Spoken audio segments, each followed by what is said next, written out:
Hello and welcome to the Womb-Centered Healing Podcast. I'm Sama Morningstar and I have Erica with me here today. Thank you so much for joining us, Erica. Erica is a fellow massage therapist and you do all other kinds of holistic health support for your clients as well. I'm sure you'll tell us more about that. And I'm super excited to talk with you today about how you and I both have been discovering the importance and the centrality of the womb in our work with clients on the massage table, not necessarily from people coming in directly with, oh, I have something in my womb, can you massage my belly? But that these, and that may happen sometimes, but that there's these connections to our whole structural system that stem back to the womb. So I'd love for you to share about your discovery process of the centrality of the womb. You were sharing with me about a client that you worked with that made you start to realize, oh, really got to ask about this. With your client. Yep, ask more questions. So could you introduce yourself more and share about that? Yes, my name is Erica Lambert, and I am a medical massage practitioner. I completed massage school and knew right away I wanted to go into clinical work, help people heal from pain. The clients have nicknamed me the Muscle Whisperer, so I gladly wear those shirts when I go places. Mm-hmm. When I started massage, I had no idea I was going to be going this way, this deep into clinical work, until I realized that every single person that I encounter on a daily basis has some sort of pain. It can be a pain in the toe or something larger as back pain that they've had for 10, 15, 20 years. So when I realized that massage was a way to help with that through a large majority of muscles, then I decided I wanted to go further. And so here I am. Here you are. And so you were telling me about a client that you worked with where you started to realize, wait a second, the womb is really important to address here in overall health and well-being and stress and tension and musculoskeletal nervous system, the whole thing. Could you share a little bit about that, your discovery process of that? Yes, I had a client that came in and she had been a client for several years. And I've been working with her, actually met her at the chiropractor's office, and she decided to get massages from me. So every time we worked on her, we would work different areas, but she always had the same centered pain above her glutes, low back.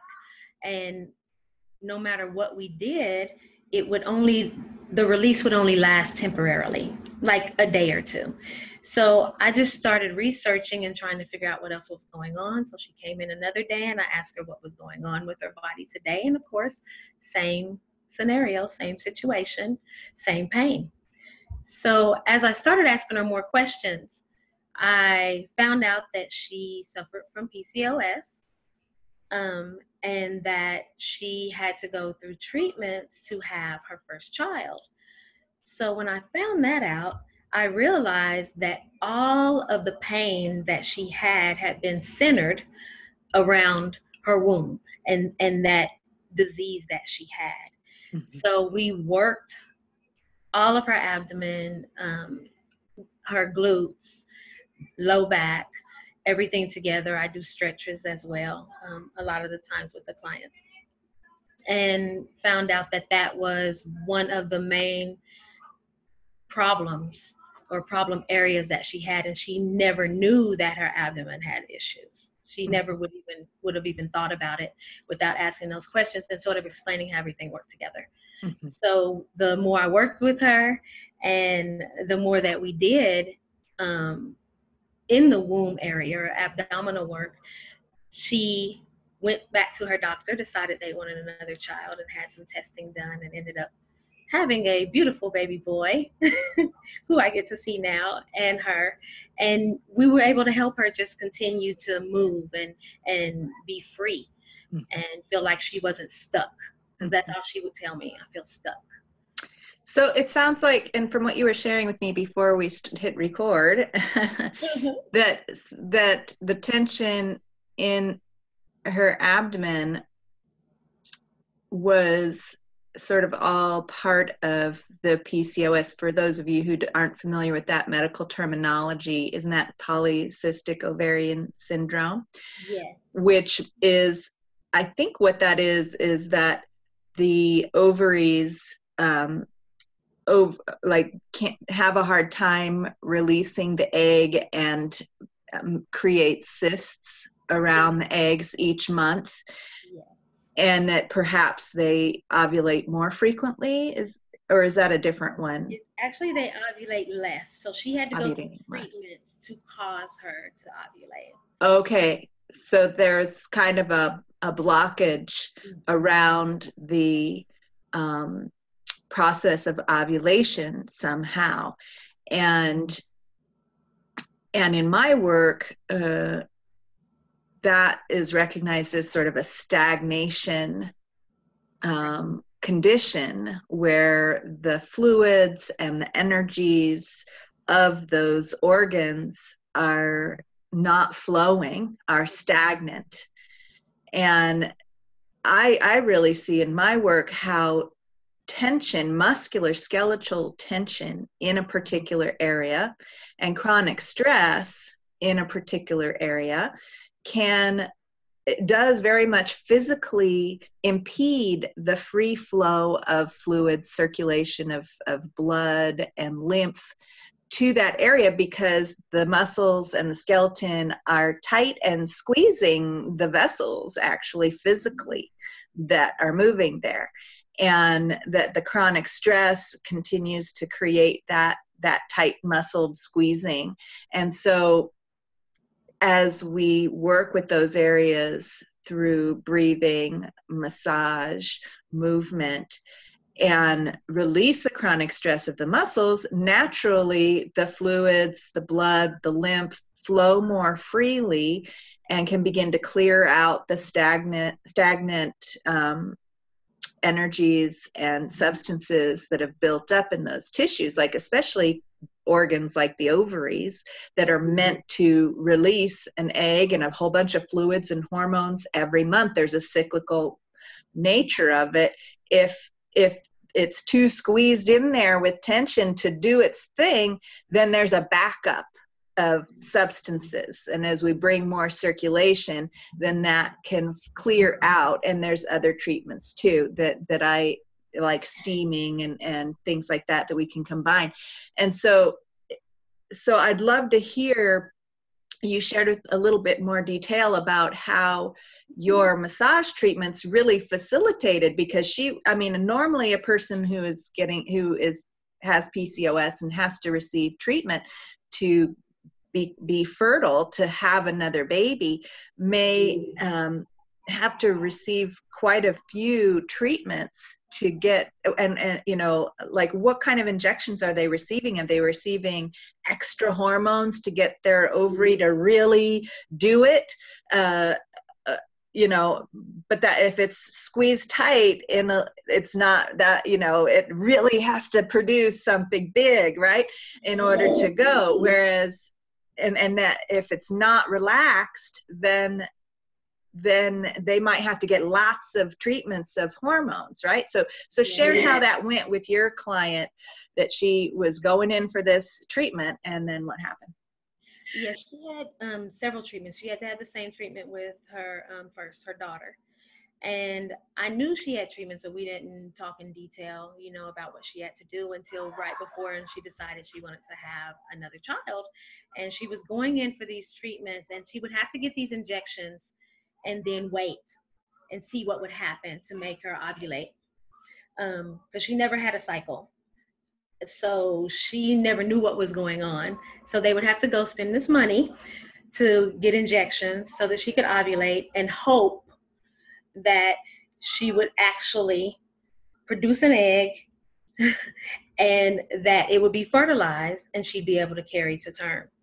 So when I found out that she was going through those treatments and they were getting ready to come up and she was going to start, she started to to see me a little bit more. So with that, like we were talking about psoas release in the abdomen, and I am very, very big on that and love it because it does help so much, especially after we've had children.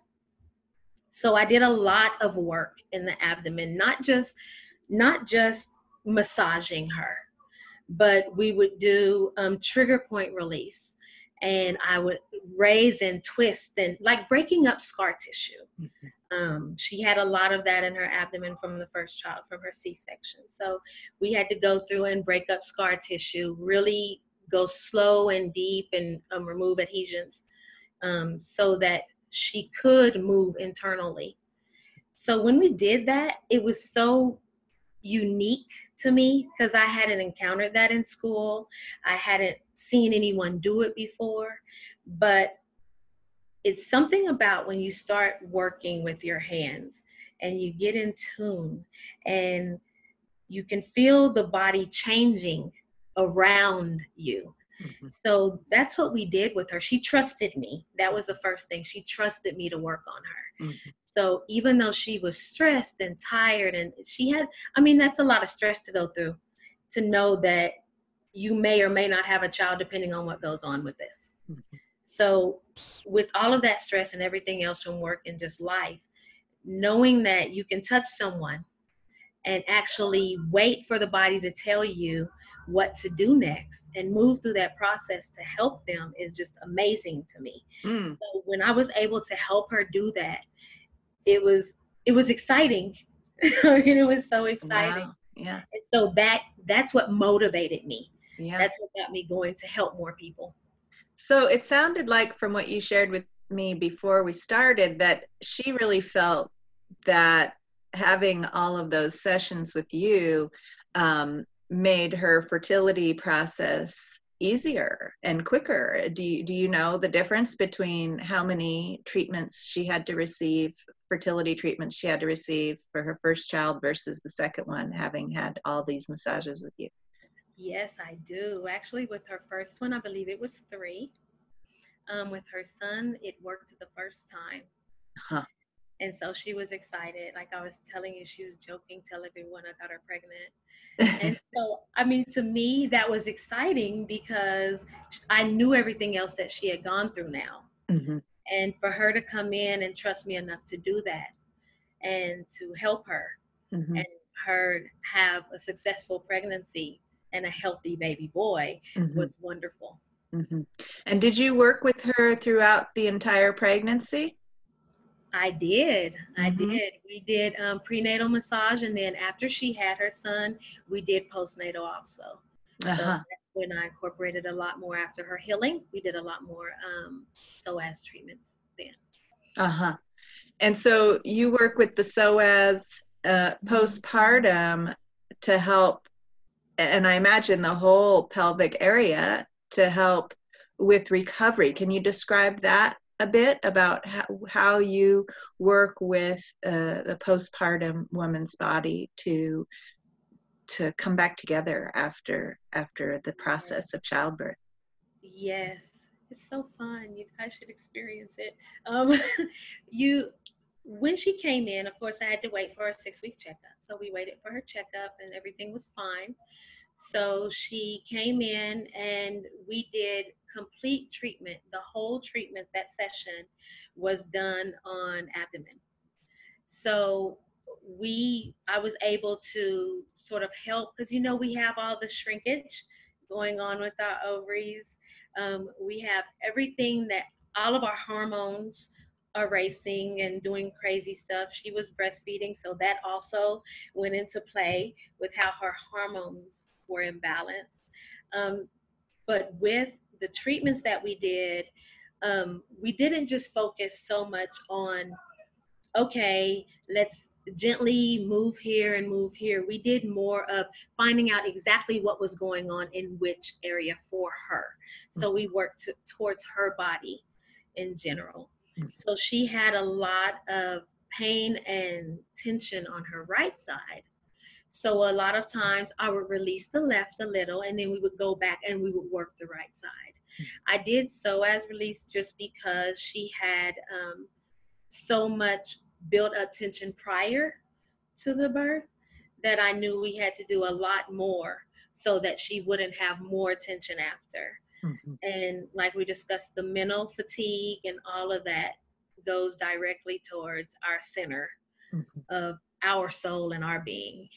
So when I did that with her, we did stretching. Like I said, we did a lot of stretching with her, mostly with her legs, because all of that is stopped. The blood flow is stopped in those areas, and we're sitting, lying, trying to sleep as much as possible, but all of that is stuck. Mm-hmm. So we did a lot of work in her abdomen. We did a lot of stretching and movements in the legs, so she didn't have all the pain in the pelvic floor from the weight Mm-hmm. that had been sitting there. And she was excited. And it's weird because you get in there and, like you say, you listen to the body and you let the body tell you what she needs at that time. And that's pretty much how we worked with her. Every session was a little bit different. Mm-hmm. We change up some things depending on where her pain was that week. Mm-hmm. And she was perfectly fine. She went back to work in time. She didn't have the same. She was sick from her daughter's birth, the first one. Mm-hmm. She was sick afterwards. She informed me how long she was sick and how she couldn't get up and move around after her C-section with her daughter. But she had a C-section with her son, and she was up in 2 weeks. Ah. Mobile and active. Mm. Because, and we could, I mean, the main difference is that she had you working with her before and after, with the preparation and recovery from the birth. Powerful testimony. I hope you get her to write you up a little testimonial for other clients to and so I want to come back to you keep mentioning the psoas, and we discussed a little bit ahead of time, because I find it to be very central and important. We were discussing how it's the first muscle that forms in our body in utero when we're developing in our own mother's womb, and that it's responsible for the stress response of curling us up in a ball to protect our womb, to protect our belly if we're under stress or in danger. And how, well, just the basic sitting around in chairs and cars all the time creates stagnation in that area and in the psoas muscle. But then when we're under stress all the time, like, every time someone cuts you off on the highway, or, you're running late, this go, go, go kind of culture that we have is a constant stressor. Even if we don't curl up, well, especially if we don't actually curl up in a ball, every time something stressful happens or we have stressful thoughts, our psoas muscles going, trying to curl us up in a ball. And that chronic pulling and contraction is pulling on the bones, even if we're not really doing, curling up in a ball. And pretty soon it gets sort of hardened, and it fortifies itself by adhering to things around it. And so that's even without abdominal surgery, like a cesarean section, a lot of people can have built up scar tissue and stagnation in those areas just because of our basic lifestyle. I talk about this with my clients all the time. And so helping the psoas to release through the trigger point work and the movement, the stretching and all of that is really important. And maybe you can describe, I describe it all the time, but I'd love to hear your description of the exact location of the psoas muscle, if you wouldn't mind, so that our listeners can visualize and feel. Maybe it's hard to feel, it's so deep inside the body, exactly where it is. And perhaps you can describe what other muscles and organs it's close to, what bones it attaches to, and all that. We can geek out anatomically, if you wouldn't mind. Yes. Now, psoas is very difficult to find. I've tried to show other therapists even. I'm like, you have to do this. And they're like, I don't feel it. I can't find it. Well, the easiest way that I tell my clients to find it on their own without me doing it is on the front of the leg. If they take their hand and they roll right over the pelvic bone, They can roll right over into, it feels like their stomach. If they lean forward and slightly lift the leg, so you would lean forward into the hand, slightly lift your leg up onto your toe, and your hand should sink right in to the end. You feel it? Yours tight. So it'll sink right in there to where the psoas starts. Well, the psoas can actually run all the way in towards the belly button. So a lot of times what I encounter when I work on the psoas, I always start at the end. I know some therapists will go straight in towards the belly button and pull out. I have a lot of clients that have extremely sensitive abdomens, or either their psoas has been tight so long, it hurts them. Like, it's extremely painful. So I always start at the end and I allow the psoas to let me move as it releases. So what I would do if I was doing self-help, which I do, do the same thing, and I would place my hand right above the pelvic bone, slide into my abdomen, gently lift my leg. You can even do it when sitting like we are. And then I lean forward slightly. And as your hand sinks in, you can sort of cup the ends of your fingers and you will feel a band. And you can feel your psoas muscle in there. And usually it's tender, on women mainly. Men too, if they're doing extremely tender, if they're lifting weights and they don't know anything about this muscle. I have a man that I work on now who has issues with psoas, and we've been working on him for a while. And the main thing that sent him to the hospital was he thought he tore something and pulled a groin. Come to find out, it was his psoas muscle. So the reason I got into psoas a little bit more than some of my fellow therapists that I work with is because I had pain for over 10 years.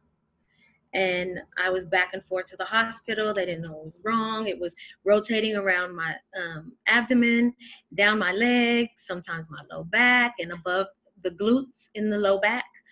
And they couldn't figure out what was going on. Well, I was a waitress and I was delivering drinks to a table and my leg went out and I dumped all the drinks in a guy's lap. I knew something was wrong, but no one could find it. I wasn't a massage therapist then, so I had no idea what was going on. I thought the doctor should know that. Well, come to find out, when I got in massage school, I was always the guinea pig, so I'd hop on the table, no problem. And my instructor decided we had done a lot of work and we were moving ahead of schedule, so he was going to show us a psoas stretch. And I volunteered and I got on the table and he went, it's always been my left side. And he went to do the psoas stretch, and as soon as he touched the muscle, I yelled, "That's the pain." For all those years, I had no idea that it was a muscle. No one could tell me it was a muscle until that day. So I, from that day forward, picked up books and looked at videos and did all sorts of stuff and was experimenting on my kids and my husband and doing psoas stretches. Because I was like, if this can relieve my pain, oh my goodness, and I was excited. So I now use it for a variety of things when I'm working on people. They can tell me something that's wrong, and if it's these 3 points, I know, okay, well, we need to check psoas. And now, yeah, go ahead. Oh, no, that's fine. Go ahead. Yeah, well, I was just, doing the thing that you were sharing with us to do to find it. I love hearing, asking that, because I could have given my whole spiel, but I wouldn't have gotten this from you. And that is right there where the womb and the ovaries are. Where they meet, huh? And the psoas just runs right through there.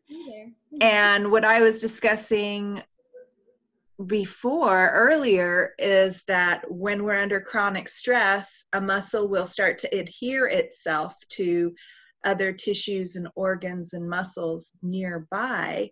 Correct. And could very easily, the psoas be adhering to the womb, to the, fallopian tubes, to the ovaries, because it's just right there when that area is in chronic stress, and releasing those adhesions. And you spoke about it earlier, of releasing those adhesions in your client could very well be, were you aware that you were releasing adhesions to specific organs, or you can just feel the quality of adhesion and you smooth it out? I'm curious about that. Like, were you realizing that here we are right near the womb and the ovaries? When I first worked on her, it was so new to me. I Mm-hmm. had no idea I was next to. I just Mm-hmm. followed what the body told me to do. And Yeah. I felt the adhesions, and Uh-huh. I'm like, okay, this is a problem. This Yeah. isn't normal. This Right. shouldn't be here. Yeah. So that's what we did. Well, later, when I realized, I was like, oh, so, Right. Uh-huh. but it's amazing. The body's amazing, and Right. everything is attached to something. Yeah. So, yeah, I And wasn't those, aware at that time. yeah, but those adhesions, as we, those adhesions aren't supposed to be there, but it's from chronic stress, and those are exactly the things that um, can diminish circulation, because it's a hardened tissue, and that can squeeze shut blood vessels even, and squeeze shut nerves and lymph vessels. And so that can be the creation of a disease like PCOS, is this chronic stress. And so I'm curious, since you worked with this client and it started to dawn on you, oh yeah, that's right there with the womb, isn't it? um, have you started talking with your other clients about that more, and inviting them, and you said you started asking more questions. What kind of questions do you ask now with clients when they come in with these types of things? Yes, I ask a lot more questions, a lot more detailed questions. So I usually follow their lead. So if they tell me that they've had low back pain or abdominal pain, I ask them, of course, now, when did it start, or when did they notice the pain? Is there anything else that they've noticed along with that pain? Any other areas that they feel it coming from? Once they answer those questions, usually I'll go to, I'm a touchy person. So usually I ask questions while they're on my table. Yeah. I ask a few before, just, for warm up, but most of the time I'm asking discovery questions on the table. Mm-hmm. So as I apply pressure to places, or I find something, I ask them, okay, is this only in this area that you feel this, or do you feel it radiating? Is it moving up? Is it moving down? Is it moving across? So with me using the psoas more and actually encountering the lady with PCOS, it allowed me to ask questions of other clients. And I ran into another client with PCOS, but she had different symptoms.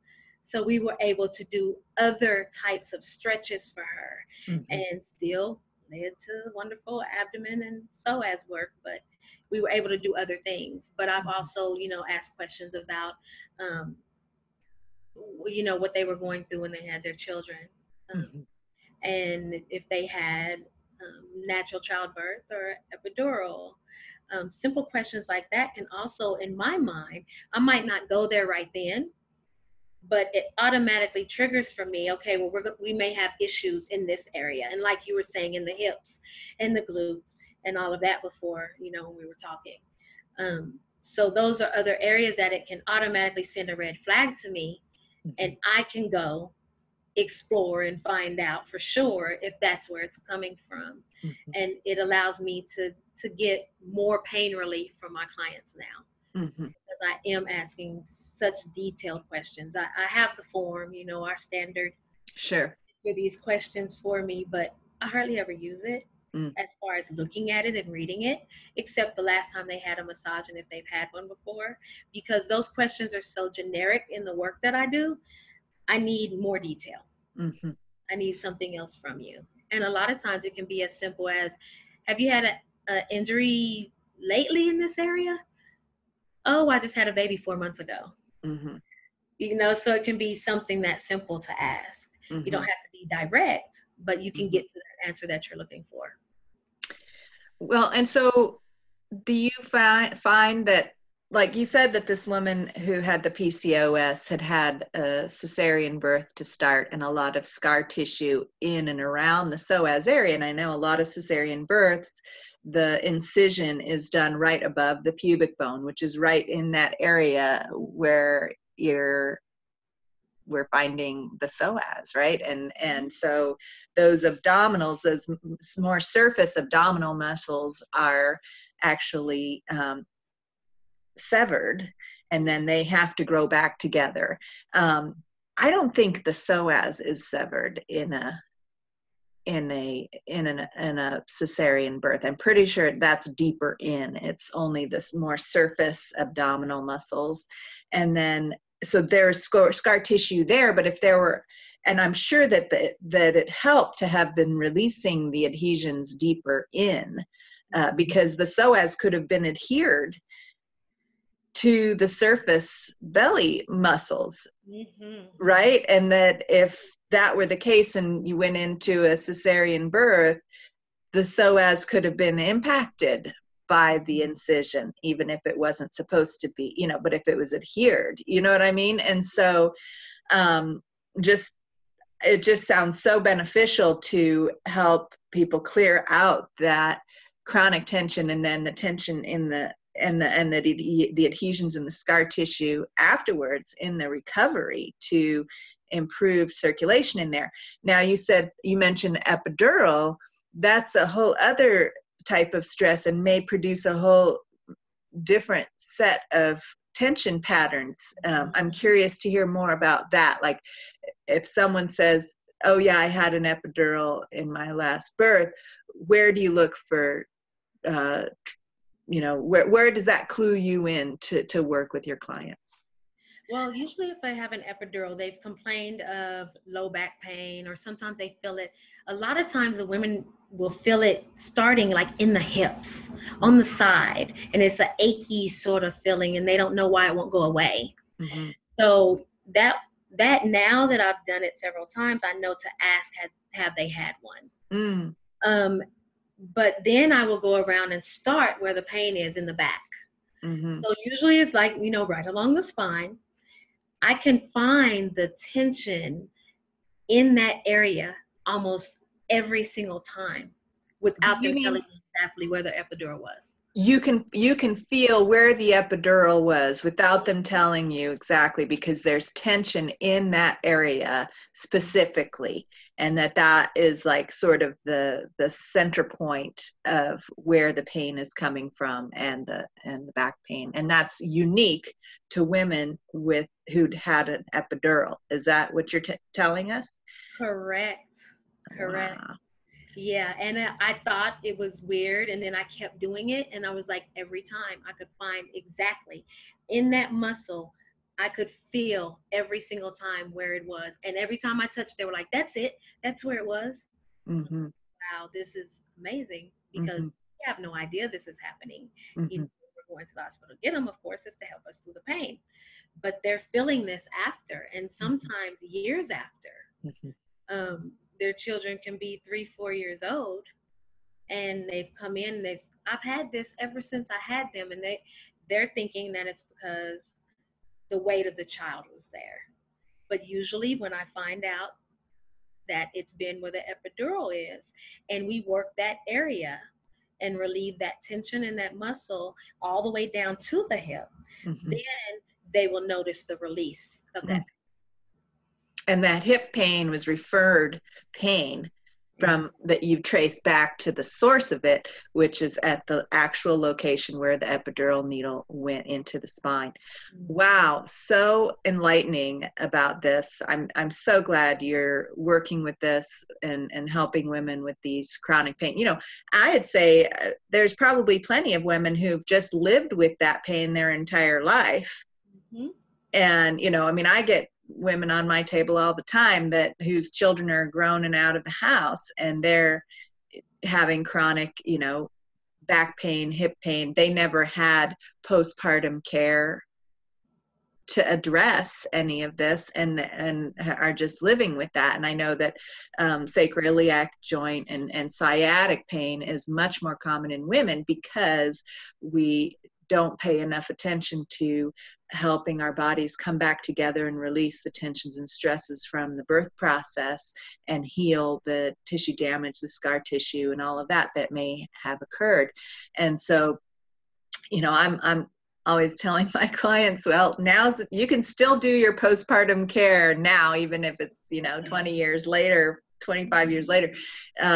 Please, let's do this postpartum care at any point after your childbirth, because seeing the connection to the womb is really important, and having those aha moments of where this pain might come from and tracing it back to the source is so important. And so I'm curious if, I mean, you mentioned, I don't remember if it was before or once we started, that you mentioned you also work with your clients on breathing practices to release tension and stress in those areas. And I'm curious if, and this happens for me fairly frequently, is if when you ask your clients to breathe, do you do it during the session, and then might they release, sometimes have some emotion that is in there that they're releasing while they're on the table? Yes, we breathe continuously during the session. Mm-hmm. A lot of times people don't realize that they're holding their breath, not even just when we work on them, but during the day. Mm-hmm. So I draw attention to their breathing continuously as we work. If I get to a point and I know there's an adhesion here, we're going to breathe through that. Mm-hmm. Send that signal from the brain to that area to release that muscle or that tension. I do breathing. I just held a breathing class a few months ago, and it was very exciting to watch. When you say take a deep breath in, which I see it on the table all the time, but when you're looking at people sitting on the floor in front of you, you expect them to have a little bit more relaxation than being on the table when they're just getting there and they don't know you as well. But it was the exact same response as when I tell them to breathe on the table. It was like, take a deep breath in. I mean, that was it. I'm like, what is that? You know, what are you getting? What kind of help is that giving you? So I go through the same thing when they're on the table, and I take a deep breath in. If I don't see your chest expand and your body move on the table, then I know you're not breathing right. So we're going to do this again. You know, take a deep breath in through your nose with me. And I'll usually say with me, and I'll do it with them. Yeah. So as I breathe in, it makes them breathe in because they can hear me. And then I'll say, okay, now exhale out through your mouth. And I'll breathe with them. Yeah. And they'll do it. So now it's a pattern with my regular clients. They know if they feel pain, I'm getting to a spot, they'll breathe. They'll take a deep breath in and they'll exhale, and they're like, oh, that's better. And you train them. And so have you had the experience of clients breathing and releasing some kind of emotion as well? And what does that look like for you? Yes, I had a client that actually I've moved into a new cycle, and I'm trying to move slowly because I know energy, and I'm like, okay, this is the way you're moving me now. Okay, let me breathe and prepare myself because I've recently come into trauma massage. But what led me to that is another client who came in. She was really quiet. It was her first time there. She answered the questions real short and quick. And so as she relaxed, I'd ask another question. Then I'd ask another question. I was like, okay, well, that's all I need to know. And I'd work on her. And I went to work on her leg. And as soon as I touched her calf, she just started sobbing. And I was like, oh my goodness. And I could feel like it was just really, really tight there.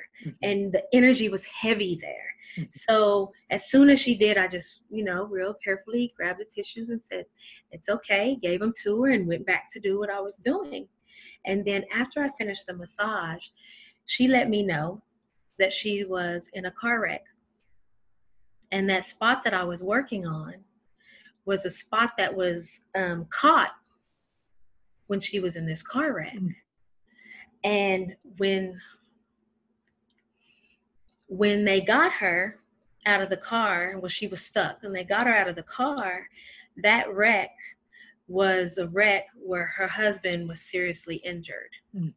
So in her mind, she still had that attachment to that accident in her leg. So that's why I always tell people I work on mental and physical pain, because all of that incorporates. If we have mental pain, it's going to show somewhere in our body. And so now I'm seeing more and more clients sending people. That's how I ended up with this new journey, which I breathe about every day, meditate on, because it's a tough place to be when they entrust you, with that. But yes, I get releases a lot, and I didn't expect to have them as early as I did. I started getting them about a year in practice, and I didn't expect that. I didn't think it was, I'd heard it from school, but I didn't think it was going to happen. And that's how I knew there was something else there. And so we had to get it taken care of for everyone. So what does that mean for you, getting it taken care of for everyone? I strive to be not just the best therapist, but the best listener of the body that I can. Because I have found that in probably 75 to 80%, even higher if it's a first-time client, they don't tell you everything. They fill out the form and they put what they want you to know. And so it's my job when they're on that table for me to listen to what the body's telling me, and to what's going on with it, and then get it taken care of. So help relieve their pain. Right. And that trauma pain or that emotional pain is part of that. And it sounds like it's inspiring you to expand your own capacities to hold space for that, somewhat surprisingly for yourself. You didn't know that would be a focus of yours. Have you taken an additional training around trauma massage? It sounds like. When I didn't take an extended class, we touched on it when I did my medical massage training. But the more I'm starting to see now, I think I need a little bit more training. But what I've been led into, most of the things that I encounter are things that have happened throughout my life. So now that I'm in massage and I'm at the table, I'm realizing that I was being prepared for being at that table throughout my life. So a lot of the pain that they feel, I understand it. It's not just that I've read about it or I acknowledge that they have it. I felt it. So I'm able to help in some aspect that way and know what they're going through enough for them to be comfortable with me and me work on them. So it sounds like, and I know this is true for me, it sounds like it really calls you to address your secret pains that you might even be hiding from yourself, and receive your own healing support that you might need to go through the healing process around your own, where you might have hidden old traumas or stresses that are held in your body. Is that what you're saying? Yes, exactly. I had a client the other day and she was asking me all these questions, and she's been coming to me for about 3 years. So she thought she knew everything about me, and she was like, well, do you know about such and such? And we're talking. I'm like, oh man, I forgot about that. I hadn't talked about that in forever. How did you even know to ask me that? So I was like, oh wow. So yes, I'm addressing lots of things lately that we tuck away, we forget about, or we talk about it briefly and then keep on going.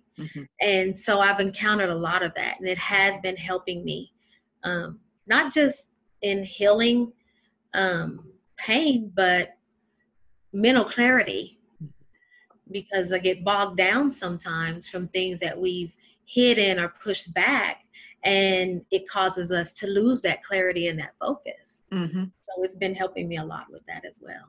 Right. Just like we can have that physical stagnation in a certain area because of physical trauma or chronic stress, there's also an emotional stagnation. If we hold it in or tuck it away, that's often all wrapped up in there with that physical stagnation.